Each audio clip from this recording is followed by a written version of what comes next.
Hello, everybody, and welcome back to SA Smart Chats as part of the Mayor's K-12 Smart City Challenge. So I'm Natasha Wilkerson, and today's focus is on housing. Right, Sarah? We're talking about housing. Yes, it is. And so this is one of the topics that students can pick for the SA Smart Challenge with the goal to come up with a strategy, product, or service that improves the quality of life for San Antonio area residents. So to help us kind of make sense of this topic of housing, we're going to be talking today with Sara Wamsley, the Affordable Housing Administrator of the City of San Antonio. Welcome, Sara, to SA Smart Chats. Thank you so much, Dr. Wilkerson. I'm happy to be here. Okay, so we had started talking about it before I hit record. So students know like housing in a general sense. We all need a safe place to live, but tell me more about this issue of housing and how it affects residents in San Antonio. Sure. So, the ability to afford a place to own or a place to rent, wherever you call home, is a challenge around the country, around the world, and certainly San Antonio is no exception. So, my role in my department is basically to come up with policies and plans and help implement those to make life a little bit better for folks on the housing front in San Antonio. And so, um, our main planning document, or North Star, if you will, is a 10-year plan called our Strategic Housing Implementation Plan, or SHIP, and it sets a goal out to build or rehabilitate about 28,000 units uh, by 2031. Hmm. So we are hard at work figuring out all of the ways to fund and do those projects.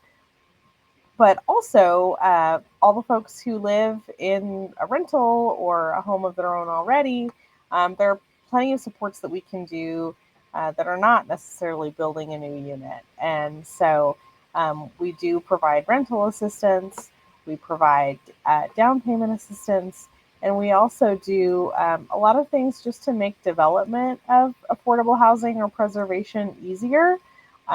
What are some changes that we can make to our local laws that impact that? And how can we make it easier for people to stay in their homes if they're facing eviction, for instance? So there's a lot of different entry points into affordable housing, which I think makes it a really fun research topic for folks because you can really come at it from so many different angles. Yeah. And that's really helpful because I think most students are thinking about homelessness and how do we get people into a house, but maybe not considering talk to your parents, right? Like all the things that are required to stay in a home and to keep the, bills paid, the lights on, all of that. Can you give me a sense of how big of a problem this is in San Antonio? Sure. So when we talk about housing affordability, we tend to use a term called cost burden, which basically means you're paying way too much of your monthly income on housing. Mhm. And so when we look at the census data and information about San Antonio, we see that there are about 100,000 folks, 95,000 folks who are cost burdened. They're paying Mhm. so much of their income on housing that they don't have enough money for other things like transportation, education, medical expenses, or even just fun things that are important for, Yeah. enriching our lives. Um, and so we want to make sure that that's not a challenge that folks are facing, that they're not having to make choices between, medication, seeing the doctor, having food, um, and having a house. So uh, with those 95,000 households, we were focusing on the 28,000 units to build and preserve. And for the rest, what are ways that we can increase income for folks, um, or help keep housing prices from rising too dramatically. Mm. And then the other piece, because I know people talk about homelessness in the affordable housing space a lot, and it makes sense because they really are linked. The solution to homelessness is a home, and it's best if that one is uh, deeply affordable. So every year we do a count called a point-in-time count. It's usually at the end of January. Um, but you have to be 18, I believe, to participate. So that might not be a volunteer option for the students. However, there is a good report that comes out every year in May that will share, this is the number of people who were experiencing homelessness, either in a shelter or unsheltered out in the street um, every year. And so we've had pretty stable um, counts in around 3,000 range for the last couple of years. I think our homelessness response system has done a really good job of helping people get connected to services so that they're not spending a long time on the street, but that we hate to see people spend any time, right? And so that's why there are so many of us who focus on what we call those more upstream solutions of making sure that there are affordable homes so that that doesn't happen. What is your day-to-day role? So you're an affordable housing administrator. Tell me more of what that looks like. Yeah, so there are several affordable housing administrators in the city, and each of them have pretty different jobs depending on what sort of work they oversee. For me, I'm over our policy and planning corner, so I get to um, play a little bit in a more academic space, I would say. We do a lot of researching about what other cities are doing, what best practices are out there.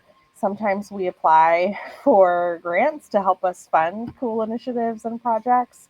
And hopefully, we are able to pull down kind of the best and brightest ideas and get those incorporated into the day-to-day work that the department does of doing home repairs and financing new multifamily developments and all of those great things.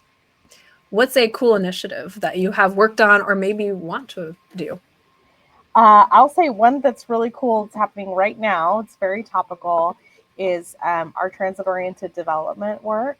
Um, we've got to work with our transportation department and via the local bus system, who's getting to do a lot of cool work along San Pedro Avenue to make sure that there's super fast, super reliable bus service that is going to be a huge community asset. So as that starts to come online in the next couple of years, we've been looking at our development codes and how we would like our land use around the bus line to look so that there's as many affordable homes and we preserve as many of the homes that are there today as we can. And I've really enjoyed that project. It's been an exciting one. How did you get into this area of work? Was this something you always thought you would be interested in part of? No, but I happened to spend a little time in high school working at uh, basically an affordable housing development as an activities director there, and um, it kind of opened my eyes to it. So years later, when I finally um, got back into college and decided like I want to do something, I found my way from journalism into public policy, and um, housing was just an area that was of interest to me. I also lived in the Seattle area at the time where homelessness is very visible and Right. a much bigger problem than it is necessarily here, but um, really motivated me to get involved. So is your degree in journalism and then you switched over to policy work? I switched over before my degree, so I have Okay. a bachelor's in sociology Okay. and a master's in public administration. Okay, great. Yeah, I think students who might be interested in this kind of work would be curious to know kind of what degree, because I think with the bachelor's, like sociology is very general, so you can kind of go in many different directions. Is that master's degree critical if they're really interested in policy work? I wouldn't say so. I think there are certain levels if you want to get promoted to that it really helps, but the experience and you know the ability to analyze and synthesize information is some of the most important things that you can have in really any role, and certainly housing policy is no different. Yeah.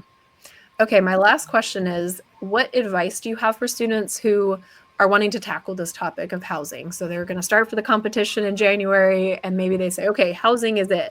Where should they go look, get more information? I love it. I hope that you all pick this topic. Um, I think a great place to start would be with our own document here locally, the Strategic Housing Implementation Plan. You get a ton of information in there about what the need is and some ideas about how we can resolve that locally. So that's just a great place to kind of start and see what's already happening. But the other thing, there's a lot of good kind of think tanks out there that propose some cool ideas. There's one called the Joint Studies Program out of Harvard that does a lot of work in housing, and they pretty regularly have cool webinars or newsletters and stuff that you can tune into. So there's just be a couple suggestions, but there's infinite numbers, and I'm happy to be a resource for folks that would want to learn more. Yeah, I love it. So I will go ahead and link that document at the bottom for this video. And if students are interested, they can reach out to the SA Smart team and we can get them in contact with you because I think that would be awesome. I know there's several students that are really interested in this topic. So thank you so much, Sara, for joining me today on SA Smart Chats. Thanks so much for having me. All right, bye-bye.